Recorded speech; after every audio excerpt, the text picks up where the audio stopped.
Evet güzeller, Masalcı abladan masal dinlemeye hazır mısınız? Dişler fırçalandı mı? Pijamalar giyildi mi bakalım? Her şey hazırsa başlayalım o zaman. Çilekli Orman Masalı. Bir varmış, bir yokmuş. Evvel zaman içinde, kalbur zaman içinde çok güzel bir çilekli orman varmış. Bütün çocuklar bu sokağa gelir, istedikleri kadar çilek yerlermiş. Günlerden bir gün Ali isimli bir çocuk annesi ile yolda geziyormuş. Yolda gezerken bir sürü çocuk ile karşılaşmış. Çocuklar birbirleri ile sevinç içinde gülerek oyun oynuyorlarmış. Ali ise bu durumu görünce çok şaşırmış. Çünkü onun yaşadığı mahallede kimse birbirleri ile oyun oynamazmış. Ali dikkatini bir türlü çocuklardan ayıramamış. Çocuklar hem birbirleriyle oyun oynuyor, aynı zamanda da bir şeyler yiyorlarmış. Ali annesinden izin alıp çocukların yanına gitmiş. Çocuklara "Nasılsınız çocuklar?" demiş. Çocuklar ise hiç oralı olmamışlar. O kadar güzel oyun oynuyorlarmış ki Ali'nin sesini bile duymamışlar. Ali çocukların eline baktığı zaman çilekli şeker yediklerini görmüş. Şeker o kadar güzelmiş ki Ali ne kadar da güzel şeker yiyorlar diye düşünmüş. Şekerden etrafa buram buram çilek kokusu yayılırken Ali çocuklara ellerindeki şekerlerin nereden geldiğini sormuş.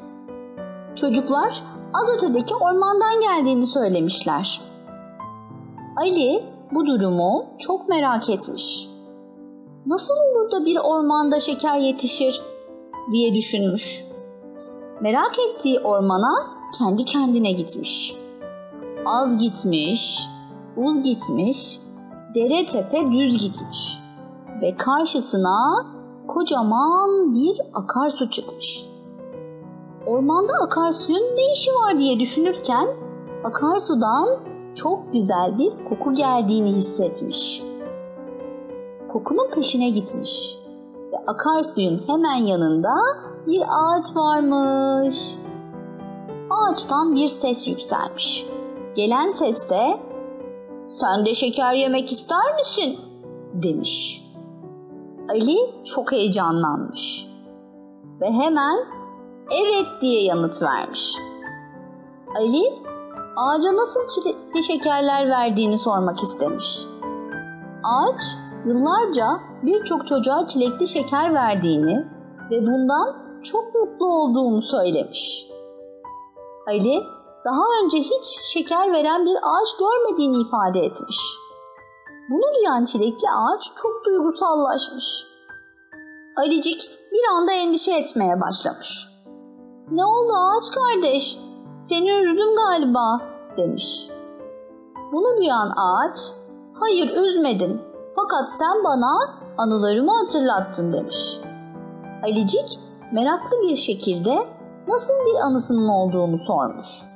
Çilekli ağaç yıllar önce ormanlardan gelen adamların kendisini kesmeye çalıştığını söylemiş. Ali bu durum karşısında çok şaşırmış. "Neden seni kesmeye çalışıyorlar? Anlamış değilim" demiş. Çilekli ağaç ağlamış ve kendisinin şekerleri nedeniyle birçok çocuğun dişinin çürüdüğünü söylemiş.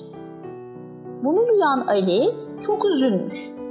"Ama bu senin suçun değil" demiş. Çilekli ağaç, "Bundan sonra bana söz verin" demiş. Ali, "Neyin sözü ağaç kardeş?" diye yanıt vermiş. Çilekli ağaç, "Artık benim şekerlerimi yiyen bütün çocuklar dişlerini fırçalamalıdır" demiş. Ali bunu kendisine bir görev bilmiş. Ağacın hemen yanına "Dişlerinizi fırçalayın çocuklar" diye kocaman bir yazı asmış. O günden sonra bütün çocuklar hem çilekli şeker yemişler hem de dişlerini fırçalamışlar. Güzeller, siz de dişlerinizi fırçalamayı sakın unutmayın, olur mu? Hoşça kalın. Alaaddin'in Sihirli Lambası Masalı. Bir varmış, bir yokmuş. Zaman zaman içinde, kalbur saman içinde. Deve tellal iken, horoz imam iken. Manda berber iken, annem kaşıkta, babam beşikteyken. Ben babamın beşiğini tıngır mıngır sallar iken. Babam düştü beşikten, alnını yardı eşikten. Annem kaptı maşayı, babam kaptı küreği. Gösterdiler bana kapı arkasındaki köşeyi. Çok eski çağlarda Bağdat'ta yaşayan Alaaddin adında bir çocuk varmış. Gün boyu yeşil yeşil çimenlerin üstünde yatarmış ya da oyun oynarmış. Oyun oynamayı o kadar çok severmiş ki oynarken gözü başka hiçbir şeyi görmezmiş. Yine bir gün bizim Alaaddin oyuna dalmışken yanına biri yaklaşmış ve demiş ki, "Sen Hamza oğlu Alaaddin değil misin?" Alaaddin de, "Evet, ben Alaaddin'im. Fakat babam Hamza öleli çok zaman oldu," demiş. Adam kesesinden birkaç altın çıkarmış ve Alaaddin'e vererek, "Ben senin amcanım oğlum. Hadi şimdi beni evinize götür," demiş. Alaaddin de altınları görünce adamı hemencecik evine götürmüş. Kapıyı çalmış, Alaaddin'in annesi kapıyı açmış. Şaşıran kadına adam şöyle demiş: "Ben Alaaddin'in amcasıyım. Ancak sizler beni tanımazsınız.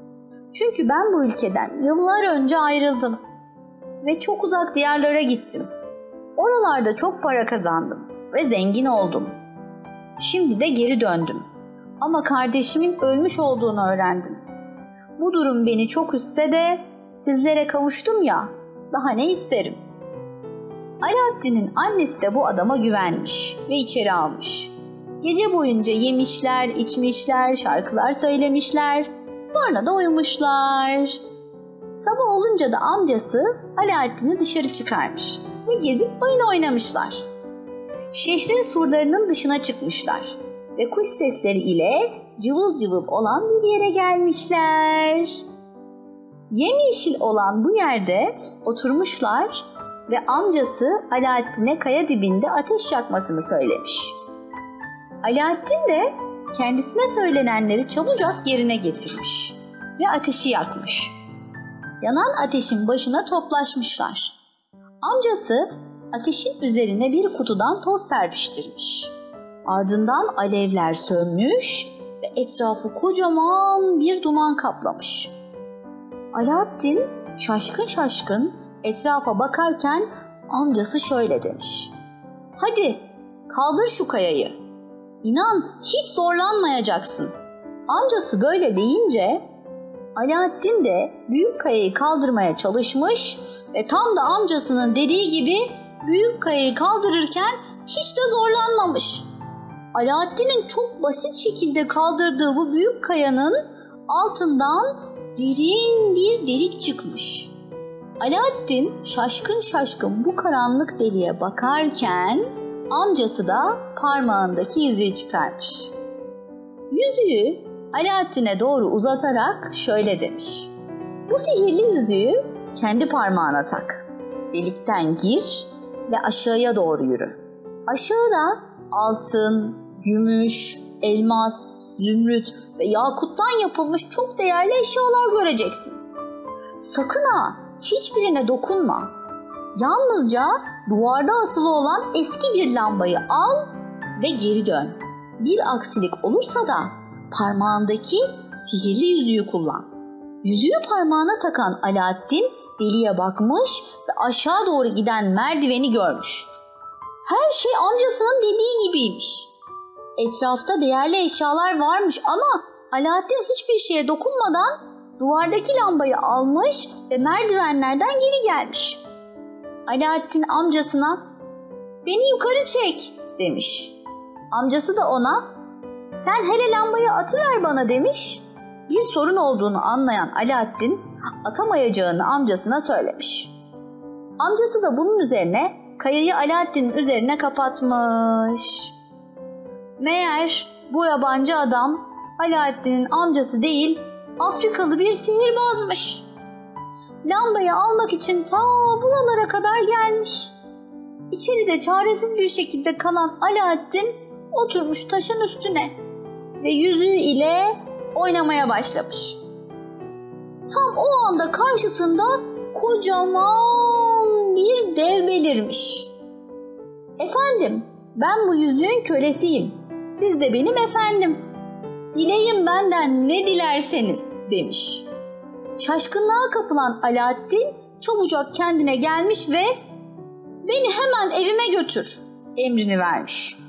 Sonra aniden kendini evinde anneciğinin yanında bulmuş. Hemen başından geçenleri anlatmış ve o adamın aslında amcası olmadığını annesine söylemiş. Daha sonra koynundan lambayı çıkarmış ve annesine uzatmış. Tozlu olan bu lambayı annesi temizlemek için eline bez almış ve ovalamaya başlamış. Annesi lambayı ovalayınca bir dev daha belirmiş ve "Ben bu lambanın kölesiyim. Sizler de benim efendilerim. Dileyin benden ne dilerseniz" demiş. Çok aç olan ana oğul da hemen yemek dilemiş. Bu dileklerinin hemen ardından oda en güzel yemeklerle dolmuş. Alaaddin ve annesi artık kötü günlerin geride kaldığını ve refah içinde yaşayacaklarının sevinci içinde olmuşlar. Aradan uzun süre geçmiş ve Alaaddin dolaşırken prensesi görmüş ve ona hemencecik aşık olmuş. Bu aşk öyle işlemiş ki içine Alaaddin'in yemeden içmeden kesilmiş. Annesi de oğlunun bu durumuna çok üzülüyormuş. Bu sevdadan vazgeç diye oğlunu uyarsa da nafile. Alaaddin prensese sırılsıklam aşık olmuş. Her an onu düşünüyor, bir an bile aklından çıkaramıyormuş. Annesi bakmış ki oğlu cayacak gibi değil, kızı padişahtan istemeye gitmiş. Lambadan çıkardıkları altınlar, zümrütler, yakutlar o kadar güzelmiş ki padişah çok beğenmiş ve kızını Alaaddin'e vermiş. Görkemli bir düğünden sonra prenses ve Alaaddin evlenmişler. Alaaddin lambadaki devden bir saray istemiş ve bu sarayın içinde karısı ile mutlu mesut yaşamaya başlamışlar. Fakat gelin görün ki Afrikalı sihirbaz Alaaddin'i bir türlü unutamamış. Her gün Alaaddin'i merak edermiş. Onun çektiği ızdırapları görmek için bir toz daha dökmüş. O anda Alaaddin'in görkemli hayatını izlemiş. Kıskanç olan Afrikalı sihirbaz Alaaddin'in hayatını yerle bir etmek istemiş. Alaaddin'den o lambayı almak için Bağdat'a kadar gelmiş.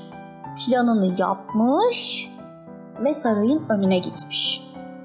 O gün de Alaaddin ava çıkmış.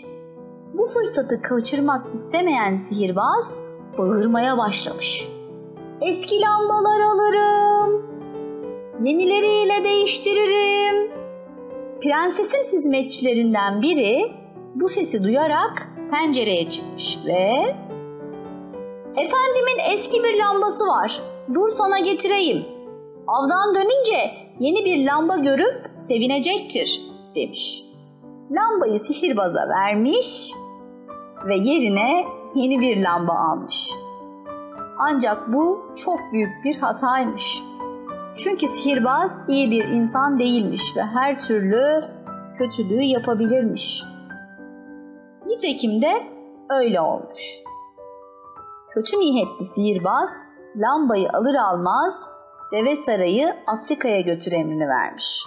Alaaddin'in hiçbir şeyden haberi yokmuş. Aldan dönen Alaaddin sarayı yerinde göremeyince çok üzülmüş. Bunun nasıl olduğunu düşünmeye başlamış ancak bir sonuca varamamış. Daha sonra aklına sihirbazın verdiği parmağında takılı olan yüzüğü gelmiş. Mutluluktan havalara uçmuş. Alaaddin bir an önce devi çağırmış ve beni saraya götür emrini vermiş. Bunun nasıl olduğunu düşünmeye başlamış ancak bir sonuca varamamış. Daha sonra aklına sihirbazın verdiği ve parmağında takılı olan yüzüğü gelmiş. Mutluluktan havalara uçan Alaaddin bir an önce devi çağırmış ve beni saraya götür emrini vermiş. Saraya gelince bir de ne görsün? Saray Afrika'daymış. Sihirbazın işi olduğunu anlayan Alaaddin karısının yanına gitmiş ve olan bitenleri ondan dinlemiş. O an emin olmuş ki bütün bunların sorumlusu sihirbaz ve ondan temelli kurtulmak gerekiyor. Sihirbazdan tamamen kurtulmanın tek yolu lambayı ona vermekmiş. Üzülerek lambayı ona vermiş ama bütün kötülüklerden kurtulmuşlar. Karısıyla mutlu kutlu yaşamışlar. Burada da masal bitmiş çocuklar. Hoşça kalın.